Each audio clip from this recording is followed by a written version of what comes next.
Hi guys, welcome back to another Ninja Tech video. Today we are looking at a low-cost 13-inch Acer Aspire ES13. Now we're going to get this unboxed and put it through its paces, but first, roll the credits.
Okay guys, so as you can see, we've just unboxed the Aspire ES13. Now, as the name suggests, this is a 13-inch laptop.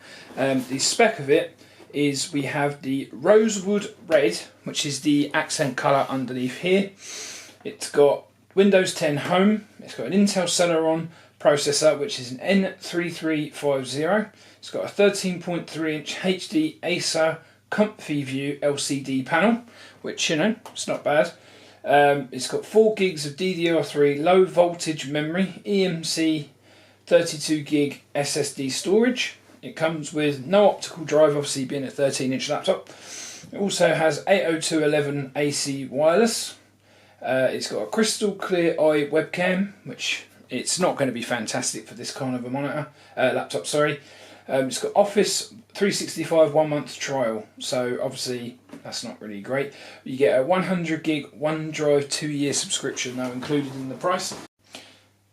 So yeah, as I was saying, this is a £199.99 laptop, down from £279.99.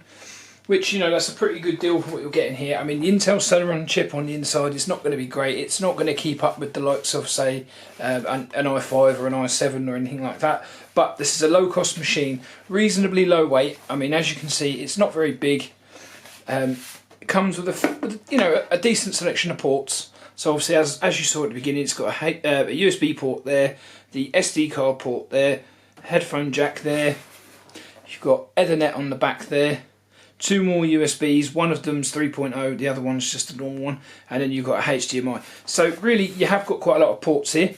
As I said, the battery is quite big for the size of the laptop anyway.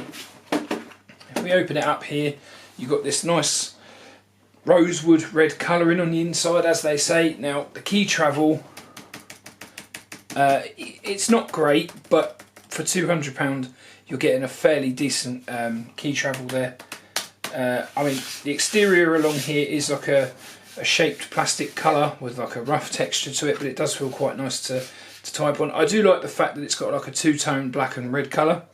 The Intel Celeron CPU on the inside, as I said, it's not going to be fantastic, but it's going to be okay. This was not brought for anything heavy maintenance, it's just literally designed to do some light tasks, and that's it. So as you can see, you do have a nice sized keyboard here. However, the enter key over there is kind of like mashed together with the hash key. So we'll have to see how we get on with that. No dedicated number pad on the side, but again, that's not an issue for me. As I said, this is all a plastic casing, so there's no metal here, which is how they've been able to keep the price tag down. If we flip this over, you can't actually remove the battery without taking the laptop apart, so bear that in mind. But if you remove these screws here, which we will be doing in a moment, we may be able to upgrade the internals, but we will check that in a moment. So what we're going to do now is take the back panel off and see what's inside. Okay guys, so as you can see, we've now got this turned over, and I have removed the 6 screws that go under here. It's a pretty simple process, and then you can just lift this flap up. So if you take this off, as you can see, underneath here we have the RAM slot just there, which unfortunately you only get the 1 slot in this. So if you wanted to upgrade, you'd need to buy like a complete stick. So it'd either be a 4 gig stick, an 8 gig stick, and so on like so. So you only get the 1 slot. The M.2 drive connector is under this bit here, so obviously you can't change that, unfortunately, without taking all of this part out, which would just be, you know, miles too much effort. You do get an empty drive bay over here, so you could potentially put in a 2.5 inch hard drive if you have one lying around to increase the amount of storage. So that's that. So now what we're going to do, we're going to get this turned on and then see just how well she can do. Hi guys, so as you can see, I've now got this laptop all set up. The setup process didn't take very long at all. It did a few updates, as obviously you would expect with a new laptop. One thing I can say, there is some bloatware, like you've got Firefox, you've got Netflix, you've got Booking.com and some other benchmarking applications and all that stuff on there. So some of the stuff that's on there you could do away with to save on some startup processes. However, overall, my expectations of it are pretty much where it's at. It's not relatively fast, but then it's not slow by any means. So this would be perfect for something like college work, or like if you had to write out some essays or browsing the web or something like that.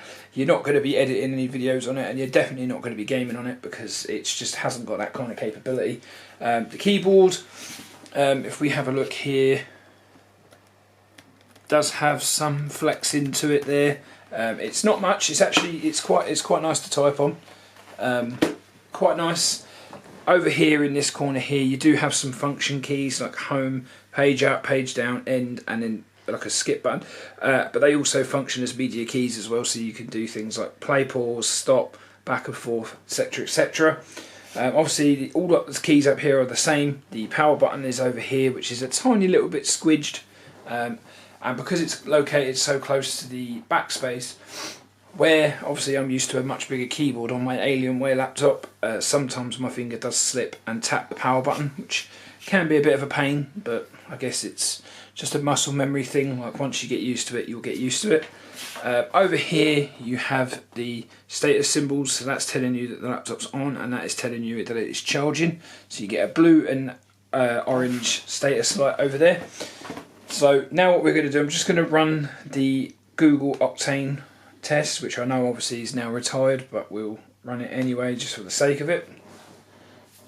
So as you can see, it's not the fastest doing this, but then again, for a sub £200 laptop, you can't really complain. You are getting a fairly functional laptop with a reasonable amount of ports. So we'll just wait for this to finish.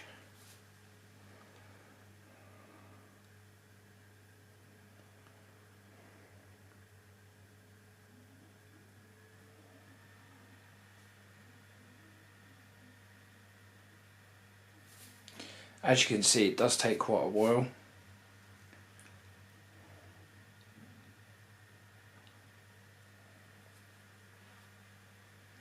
So we've got an Octane score of 10,214, which, when you take into account the price, that's quite reasonable in my mind. I'm quite happy with that. As for the screen, the viewing angles, yeah, they're not the greatest. You do get a bit of shading. Overall, the panel is not that bright either. It's at its maximum brightness now, so it's not great, but then again, this is a £200 laptop, so you're not going to get the best spec. The webcam up top here, it's okay, nothing special, great for the occasional Skype chat or, you know, Skype call, whatever like that, but it's not going to impress anyone. But still, I'm going to stress this again, this is a £200 laptop. As I said, the trackpad down here is actually surprisingly very good. It's got the precision touchpad drivers, so I might explain some of it, but it's actually fairly responsive. There's no physical click buttons on it, but you do get some clicking down the bottom, and it overall feels quite solid to touch. When you're typing on this, you do get the odd occasional bit of screen wobbling up the top here, but it's nothing too bad. And as for the flexing of the screen, again, it feels quite rigid, quite solid, especially for a sub £200 laptop. The brackets down here do really good job, and that is as far back as you can actually put it down to the surface. So you might want to be careful if you're letting kids use this, that they don't push it back and snap it. There is a little gap between obviously the laptop and the monitor, which does give it a nice bit of a look, but still you want to be very careful with this should you be doing that. I've had this on now and I've been running some various tests on it. And the heat is practically minimal. I can't feel any heat on that at all, which is good. When it was doing all of its updates, it was running a bit slow, but again, the temperature stayed quite nice. Overall, I mean, for £200, I can't really complain about it, because it is where I expected it to be. It's not going to smash any records at that price, but to be honest with you, I'm actually quite impressed with it. I mean, it does really well. I mean, as you can see, it's rendering all of this fairly fast. I can scroll up and down with no blocks or any freezing or anything like that. So, and I say again, this was only purchased to do some light browsing of the web and so on and so on. But if you're a college student that doesn't want to lug around a massive laptop and a heavy one, this is going to be perfect, because as I said, 13.3 inches, very light, very easy to move around. I mean, all the surface is of course plastic, but then it's a £200 laptop, so a bit of a fingerprint magnet, as you can see up the top. But overall, I can't really complain. This is actually not a bad price for what you're getting, especially if you can pick it up in a sale like I did. It's not bad. The charging brick that comes with it as well, as you can see, it's not that big at all, so you could quite easily carry that in your laptop and not have any issues with it, unlike the Alienware one, which is the size of a house. So yeah, it's a fairly good laptop. So that is the Acer Aspire ES13. Very good laptop, very good for the price. You do get a nice plethora of ports, unlike a certain Apple branded laptop. You get a full-sized SD card there, as I said at the beginning, USB. So it's a total of 3 USB ports, 2 being regular, 1 being USB 3.0 there, and an Ethernet port, and obviously a full-sized HDMI, and nothing on this side except for obviously where the power connector goes in. So overall, very good laptop. As I said, not going to smash any boundaries, but it is still a very nicely priced laptop, and it feels quite nice to type on. So that is the that is the Acer Aspire ES13. Thank you for watching, and I'll see you in the next video.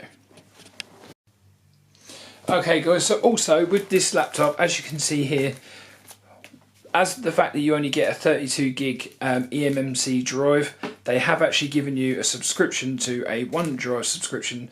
It gives you 100 gigabytes for 2 years, so that's basically a 132 gigabyte laptop if you combine this with the 32 gig eMMC. So that's that.